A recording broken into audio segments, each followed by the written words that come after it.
กลับมาสู่เหมือนเดิมนะครับหลังจากที่เราพาไปทัวร์ห้องเรียบร้อยตอนนี้ถึงเวลาแล้วที่เราจะไปทัวร์ทะเลกันครับไปลงไปทะเลกันครับค่อยๆเดิน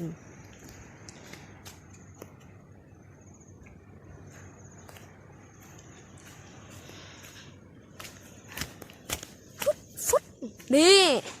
เราอยู่ริมหาดทรายเลยริมหาดทรายนะครับนี่คือเขากะโหลกนะครับนี่ผมเคยมานะเมื่อก่อนน่ะผมเคยมาบ่อยมากอะแต่ไม่บ่อยขนาดนั้นนะผมมาอยู่แต่คือไม่มีเวลาไงโอเคครับเดี๋ยวเราถอดรองเท้าก่อนแป๊บหนึ่งนะรู้แล้วอัปเปิ้ลทิ้งถ่ายคลิปวิดีโอด้วยนี่ผมถอดรองเท้าแล้วนะนี่กำลังเดินลงไปไม่เป็นไรครับผมมีที่ล้างเท้าขึ้นได้นี่บรรยากาศสวยมากเลยครับตอนเย็นตอนนี้ครับพระอาทิตย์ได้ตกลงไปแล้วนะครับไม่เป็นไรสำหรับนะครับผมจะมาถ่ายคลิปตั้งแต่วันนี้เป็นต้นไปนะครับเราได้ถ่ายคลิปตั้งแต่วันตอนเช้าใช่ไหมครับเราจะอยู่กันที่นี่นะครับเอาครับตอนนี้เราอยู่ที่ลงมาที่ทะเลแล้วไปเราเดินข้ามไปเลยละกันตอนนี้เราอยู่ที่ทะเลนะครับโอ้โหผมเดินนี่ผมเสียวโทรศัพท์เลยเนี่ยแต่เอามาครับต้องเอามาและตอนนี้เราอยู่ติดขอบทรายทะเลเลยโอ้ยเป็นไงมีปูด้วยนะที่นี่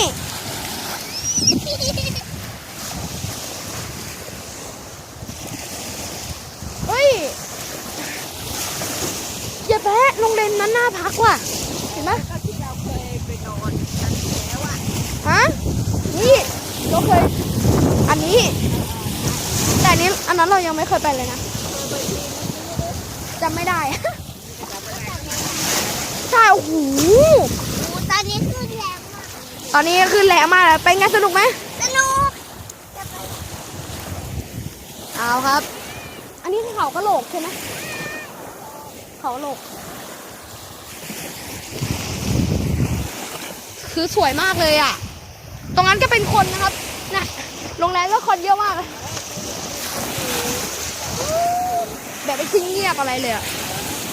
น่าร้อยก็มีคนมันมีเป็นบางโรงแรมแต่เกือบจะมีทุกโรงแรมเลยนะเอาปล่อยเลยอันนี้ผมไว้ดูขึ้นเลยผมยืนกลางก็ได้อันนี้ยืนกลางเลยขอบคุณครับดูมาแล้วหันกล้องให้กล้องหน่อยว้ายโอ้โหเจ็บเลยดูมองกล้องครับเพื่อนถ่ายวิวผมพยายามจะเก็บวิวให้มากที่สุดนะครับและนี่ครับพระอาทิตย์ได้ตกลงไปแล้วครับตรงนู้นอะไรครับอะไรเจออะไรครับอะไรอ่ะหอยนั่นนี่หอยมีหอยนะเฮ้ยยังไม่ตายครับยังไม่ตายหอยอุ้ยหอยนะนะครับผมจะบอกปรากฏการณ์ก่อนนะครับปรากฏการณ์ของน้ำทะเลนะครับถ้าเป็นเวลาตอนกลางวันเนี่ยน้ำจะลงปรากฏการณ์ตอนกลางวันครับน้ำจะลงเลยส่วนตอนเริ่มกลางคืนเนี่ยมันจะขึ้นนะครับน้ำมันจะขึ้นไปตรงถึงตรงนู้นครับที่มีแอ่งน้ำอยู่ตรงนั้นนะครับนั่นที่มีแอ่งน้ำอยู่ตรงนั้นนะครับนั่นแหละครับคือน้ำมันจะขึ้นนั่นเองครับตอนนี้น้ำกำลังจะขึ้นนะครับและตอนเย็นนะครับเราคือตอนนี้ผมไม่รู้จะกินอะไรอ่ะแต่คือมันอิ่มมากอ่ะยังอิ่มเลยอ่ะปล่อยตรงนี้เลยเพราะมันโดนน้ำซัดอยู่แล้วแหละไปนี่นะครับเรามาทะเลก็ได้ประสบการณ์ไปด้วยครับพอเราได้เห็นปูปลาอะไรหลายอย่างแต่ปลาเราจะไม่ได้เจอนะครับเพราะปลามันอยู่กลางทะเลครับนี่มาเล่นทรายกันดีกว่าเลิฟอะไรนี่โอเคนู่นบงมือบายบงหน่อย เย็นมากเลยอ่ะ เย็นมาก โอ้โห เดี๋ยวทำไมวันนี้มันแปลกๆวะ โอ๊ยอ๋อรู้แล้วทำไมมันจะมืด6 โมงดูแล้วทำไมมันจะมืดวะ โอ้พรุ่งนี้เช้านะครับ ผมจะลงคลิปให้นะครับ ว่าอาหารเช้าเราจะกินอะไรกัน พอกินอาหารเช้าเสร็จนะครับ เราจะไปดู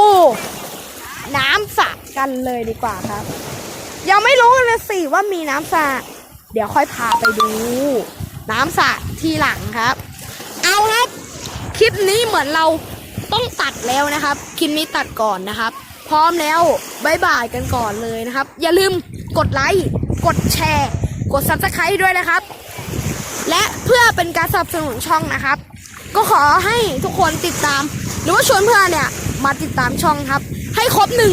100 ซับนะครับ และเราจะได้เจอกันใหม่ครับ พร้อมแล้วผมอิงลาไปก่อนครับ สวัสดีครับ